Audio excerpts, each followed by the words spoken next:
धन्यवाद आदरणीय संजय जी। मीडिया के सभी बंधुओं का बहुत अभिनंदन एवं सभी को नमस्कार। आज सुबह से जब हम मीडिया देख रहे हैं, अखबार पढ़ रहे हैं और टीवी देख रहे हैं तो मुख्यतः दो समाचार, दो खबरें सुर्खियों पर हैं। पहला खबर है राहुल गांधी विदेशी भूमि में जाकर वही करते हैं जो वो कई दशकों से करते आ रहे हैं, भारत की बेइज्जती और भारत का अपमान। अमेरिका में राहुल गांधी ने भारत का अपमान किया है। ये कोई नई बात नहीं है, पहली बात नहीं है, ये एक सुर्खी है आज की। इस पर हम विस्तार से बात करेंगे। और दूसरी बड़ी खबर है कि आज से कांग्रेस के तमाम बड़े नेता चोर मचाए शोर, ये देश के भिन्न भिन्न भागों में जाकर आज से प्रेस कॉन्फ्रेंस करेंगे मां बेटे को बचाने के लिए।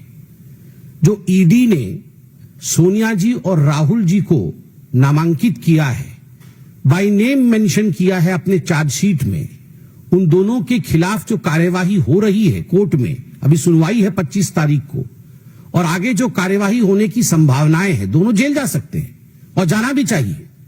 जब देश को लूटा है तो जेल जाएंगे ही। वैसे में पूरे देश में एक माहौल बनाने का, एक अशांत माहौल बनाने का प्रयास कांग्रेस पार्टी करेगी।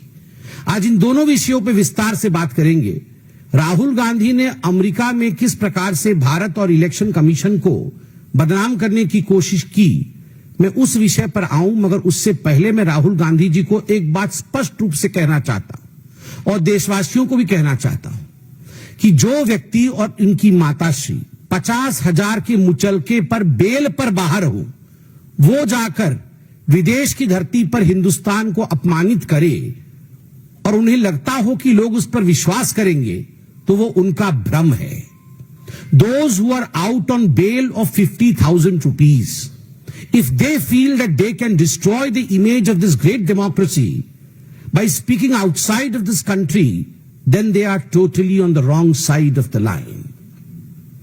आप सभी जानते हैं कि 2018 में जब मां बेटे को नेशनल हेराल्ड की केस में बेल मिला था, 50,000 रुपए की श्योरिटी पर दोनों को बेल मिला था। और जब ये बेल मिला था, उस समय एक जश्न भ्रष्टाचार बैंड बाजा के साथ मां बेटे बेल पाकर कोर्ट से अपने ऑफिस तक गए थे। तो उस समय भी हमने कहा था this is nothing but celebration of corruption, ये भ्रष्टाचार का जश्न है। और आज भी ब्लेटेंट जश्न मनाने की कोशिश कांग्रेस पार्टी कर रही है।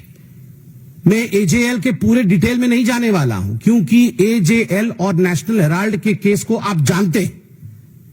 हम लगभग अनेकों वर्षों से इसको लोकतांत्रिक तरीके से जनता के सामने रख रहे हैं कि किस प्रकार से मां और बेटे सोनिया गांधी और राहुल गांधी जी ने यंग इंडिया नामक एक कंपनी बनाई, जिसके की 76% के दोनों स्टेक होल्डर थे।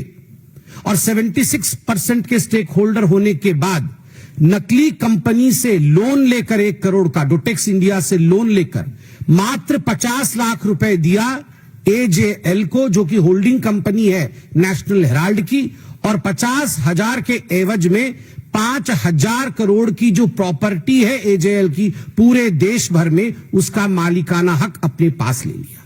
शांति भूषण, मार्कंडेय काटजू जैसे शेयर होल्डर को इससे दूर रखा गया, उन्होंने भी आपत्ति की थी। मगर विषय यह नहीं है जो कांग्रेस के खड़गे जी कह रहे हैं, चिदम्बरम जी आज कहने वाले हैं और कह भी रहे हैं कि ना कोई संपत्ति बेची गई, ना कोई संपत्ति वहां से हिला। तो गड़बड़ी हुई कैसे? गड़बड़ी यूं हुई कि ईडी की चार्जशीट चिदम्बरम साहब पढ़े होंगे, वो पढ़ते तो हैं, मगर उन्होंने वो पोर्शन डिलीट कर दिया है। ईडी ने बहुत स्पष्ट रूप से कहा है कि ये जो प्रॉपर्टी है एजेएल की, चाहे वो बहादुर शाह जफर मार्ग पर हेराल्ड बिल्डिंग हो, चाहे वो लखनऊ में उनकी प्राइम लोकेशन पे प्रॉपर्टी हो, चाहे वो भोपाल में उनकी प्रॉपर्टी हो। कल माननीय अध्यक्ष जी हमारे आदरणीय जेपी नड्डा जी ने बहुत ही ल्यूसिड एंड सुंदर तरीके से हिमाचल प्रदेश में किस प्रकार से धांधलेबाजी चल रही है नेशनल हेराल्ड की, उस विषय को हिमाचल प्रदेश की भूमि पर ही रखा, चाहे हिमाचल प्रदेश की प्रॉपर्टी हो। इन सब प्रॉपर्टी, वो प्रॉपर्टी तो वही है, मगर ये प्रॉपर्टी को जरिया बना करके, इस प्रॉपर्टी को औजार बना करके प्रोसीड्स ऑफ क्राइम जनरेट किया जा रहा था। अब नेशनल हेराल्ड तो 2008 में छपना बंद हो गया, तो ये प्रोसीड्स ऑफ क्राइम कैसे बना, वहां से उगाई कैसे हुई? आप देखिए, एक बिल्डिंग है बहादुर शाह जफर रोड में, और एक अखबार वहां पहले छपती थी।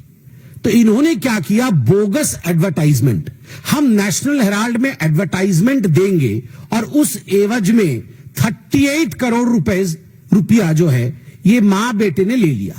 38 करोड़ रुपए मां बेटे ने लिया है बोगस एडवर्टाइजमेंट के लिए। क्या एडवर्टाइजमेंट? ना हम नेशनल हेराल्ड में एडवर्टाइजमेंट देंगे। जब लिस्ट देखा ईडी ने तो किसका एडवर्टाइजमेंट है?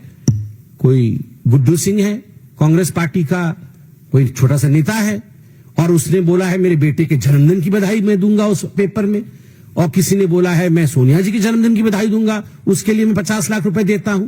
अरे जब पेपर ही छप नहीं रहा है तो एडवर्टाइजमेंट कहां दोगे? तो ये जो बोगस एडवर्टाइजमेंट है उसके नाम पर 38 करोड़ रुपया लिया है। ठीक उसी प्रकार बोगस डोनेशन कि हम नेशनल हेराल्ड के लिए डोनेशन देना चाहते हैं, और कई लोगों ने डोनेशन दिया है। एक बहुत बड़ी लिस्ट बना करके 18 करोड़ रुपए डोनेशन का जनरेट किया, मगर जब डोनर लिस्ट देखा गया तो लिस्ट ही नहीं है। किसने दिया भैया ये डोनेशन? तो अखबार ही नहीं छप रहा है तो काहे का डोनेशन? तो 18 करोड़ रुपए बोगस डोनेशन आपने लिया है। और बोगस एडवांस रेंट, बिल्डिंग है नेशनल हेराल्ड की बहादुर शाह जफर मार्ग पे, सबसे बड़ी बिल्डिंग है। हम रेंट लेंगे इस बिल्डिंग में, कल से हम यहां पर कॉमर्शियल एक्टिविटी शुरू करेंगे, यह करके लगभग अनेकों कंपनियों ने 38 करोड़ रुपए डोनेट कर, मतलब एडवांस रेंट दे दिया कि हम अगले महीने से वहां अपना कॉमर्शियल गतिविधि आरंभ करेंगे। मगर किसी प्रकार का कॉमर्शियल गतिविधि वहां नहीं है। जब चेकिंग किया गया तो ये जो 18 करोड़ रुपए का बोगस डोनेशन है, ये जो एडवांस रेंट है 38 करोड़ रुपए का, और जो 29 करोड़ का बोगस एडवर्टाइजमेंट है, ये सारे पैसे कहां गए? कुल मिलाकर के ईडी कहती है ये प्रोसीड ऑफ क्राइम्स जो है ये 988 करोड़ का है। ये 988 करोड़ का बोगस डोनेशन आखिरकार मां बेटे के जेब में गया है। तो मां बेटे को लगता है कि वो बच जाएंगे, तो गलत है। They are not going to be excused and they are not going to be saved. The law is going to take over and catch them. कानून के हाथ लंबे होते हैं, ये हमने सुना है, और होते ही है, ये नहीं छूटने वाले हैं। और यही फ्रस्ट्रेशन है, राहुल गांधी जी का यही फ्रस्ट्रेशन है कि आज वो विदेश की भूमि में जाकर भारत और भारत के महान लोकतंत्र को अपमानित कर रहे हैं, उसे बदनाम कर रहे हैं। बोस्टन के ब्राउन यूनिवर्सिटी में उनका कोई लेक्चर होना है, वो लगभग 3 दिन की ट्रिप में यूएस पहुंचे हैं। और विडंबना देखिए, जब यूएस के उपराष्ट्रपति भारत में है, उस समय यूएस की भूमि में जाकर भारत को अपमानित और भारत के लोकतंत्र के खिलाफ कहना, यह आदत ऐसी ही है कांग्रेस पार्टी की। आप याद करिए, जब कॉमनवेल्थ हो रहा था उस समय भी यूएस में जाकर, और उस समय भारत में भारत के खिलाफ राहुल गांधी और उनके तमाम जो उनके नेतागण हैं वो कह रहे थे। राहुल जी अमेरिका में जाके इलेक्शन कमीशन को कॉम्प्रोमाइज्ड बताते हैं। वो कहते हैं कि महाराष्ट्र के चुनाव में जिस प्रकार का मतदान हुआ वो एक तरह से फर्जीवाड़ा था। महाराष्ट्र में भारतीय जनता पार्टी को और उनके अलाइज को जीतना नहीं था, और कहीं ना कहीं इलेक्शन कमीशन ने हमारे साथ समझौता किया। मैं राहुल जी से पूछना चाहता हूं, राहुल जी, झारखंड भी तो उसी समय चुनाव हुआ था, क्या आपने इलेक्शन कमीशन के साथ झारखंड में समझौता किया था? आप एक बार सोरेन जी से पूछिए, क्या उन्होंने समझौता किया था इलेक्शन कमीशन से? प्रियंका वाड्रा, उसी चुनाव में जो बाई इलेक्शन हुए थे, उसी समय उसी कालखंड में जो बाई इलेक्शन हुए थे, उस बाई इलेक्शन में वो जीत के सदन में आई पैलेस्टाइन का बैग टांग करके। आप बताइए, क्या प्रियंका वाड्रा ने रॉबर्ट वाड्रा की मध्यस्थता से इलेक्शन कमीशन के साथ कोई कॉम्प्रोमाइज किया तभी उसकी जीत हुई, या वो अपने मेहनत पर जीत कर आई?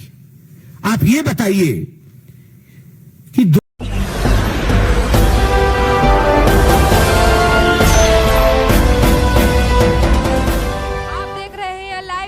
99 राष्ट्र सबसे पहले।